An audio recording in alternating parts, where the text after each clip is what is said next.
সামাদ যেমনটি বলছিলেন আসলে নিত্যপণ্যের যে দাম বাড়ছে আসলে জ্বালানি সংকটের কারণে এবং পরিবহন ব্যয় বেড়ে যাওয়ার কারণে কিন্তু দাম ক্রমান্বয়ে বেড়েই চলেছে। যদি আজকের বাজার দর সম্পর্কে আমি আপনাকে বলি তাহলে একটু দেখবেন যে আসলে এই মুহূর্তে কারণ বাজার আসলে সব ধরনের সবজিতে বাজার ঠাসা থাকলেও আসলে এই ক্রেতাদের সেই সুযোগ নেই যে তারা ব্যাগ ভর্তি করে কেনাকাটা করবে, কারণ এই সপ্তাহে কিন্তু গত সপ্তাহের তুলনায় প্রায় সব সবজিতে 10 টাকা করে বেড়েছে। আর যদি আজকে বাজার দর আমি আপনাকে বলি, বেগুন আজকে 100 টাকা কেজিতে বিক্রি হচ্ছে, শিম এবং একই সাথে কাঁচামরিচের দামও কিন্তু বাড়তে, শিম বিক্রি হচ্ছে 100 টাকায়, কাঁচামরিচ হচ্ছে 70 টাকায় বিক্রি হচ্ছে।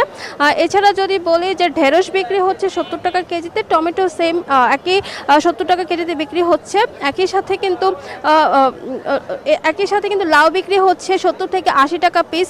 সব কিছু মিলে আসলে প্রত্যেকটি সবজির দামই কিন্তু চড়া। গত সপ্তাহে কিন্তু প্রায় সব সবজিতেই 50 থেকে 60 টাকার মধ্যে দাম ছিল, কিন্তু এই সপ্তাহে কিন্তু আসলে দাম বেড়েছে এবং আমরা সকাল থেকে যে বিক্রেতাদের সাথে কথা বলেছি, বিক্রেতারা আসলে বলছেন যে যেহেতু জ্বালানি তেলের দাম বেড়েছে এবং সরবরাহ পর্যাপ্ত না থাকায় আসলে তারাও ঠিকমতো হচ্ছে সবজি পাচ্ছে না এবং তারা কিন্তু হচ্ছে ঠিক বাড়তি দামে কিনে আনছেন এবং ক্রেতাদের কাছে সেই দামে বিক্রি করছেন।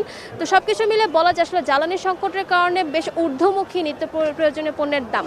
তো এই ছিল এখান থেকে আমার কাছে সর্বশেষ তথ্য। আমাদের চট্টগ্রামের বাজার দর জানাতে আছে সহকর্মী নয়ন বড়ুয়া জয়, তিনি জানাবেন সেখানকার বাজার পরিস্থিতি।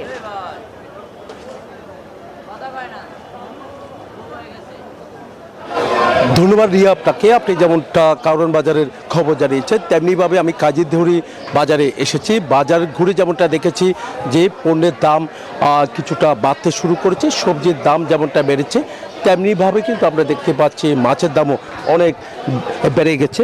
এখানে যারা বাজার করতে এসেছেন তাদের সাথে আমরা কথা বলেছি, যারা বিক্রেতা আছেন তাদের সাথে কথা বলেছি, তারা যেমনটা জানিয়েছেন যে পণ্যের দাম যেহেতু ডিজেলের দাম বেড়েছে, একই সাথে অক্টেনের দামও বেড়েছে, জ্বালানির দাম বাড়ার কারণে কিন্তু আসলে পণ্যের অনেক প্রভাব পড়তে শুরু করেছে। যেহেতু যে পরিবহন খরচ কিন্তু অনেক বেড়ে গেছে বলে তারা জানাচ্ছেন, যারা নৌপথে আনে যান যেগুলো আছে এগুলো খরচও যেমনটা বেড়েছে, তেমনিভাবে যারা সড়ক পথে এই শাকসবজি থেকে নিয়ে অন্যান্য পণ্য নিয়ে আসে সেখানেও কিন্তু খরচ অনেক বেড়ে গেছে। এই কারণে কিছুটা প্রভাব পড়তে শুরু করেছে। আমরা একটু মাছের বাজার দেখানোর চেষ্টা করব সবজির পাশাপাশি।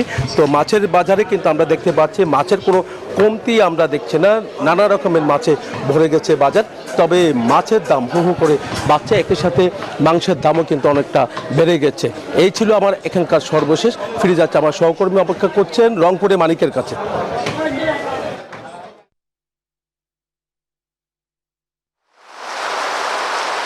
ধন্যবাদ জয়। আপনি যেমনটি বলছিলেন চট্টগ্রামের কথা, আসলে সময়ের বিবর্তন এবং হাত বদলের কারণে কিন্তু সবজির দামের কিন্তু ওঠানামা করে। আপনাকে যদি বলি যে রংপুরের সিটি বাজারে রয়েছে, এখানে গত সপ্তাহে যে পটলের দাম ছিল 80 টাকা, সেটি আজকে 70 টাকা করে বিক্রি হচ্ছে এবং করলা গত সপ্তাহে ছিল অর্থাৎ 80 থেকে 90 টাকা, সেটি 50 টাকা দরে বিক্রি হচ্ছে। পাশাপাশি অন্য যে সবজিগুলো রয়েছে সেটির দাম কিন্তু কিছুটা কমেছে। আমি একটু জানতে চাই যে তেলের দাম এবং নিত্যপণ্যের দাম কমছে কিনা, বাজার পরিস্থিতি একটু জানাবেন একটু।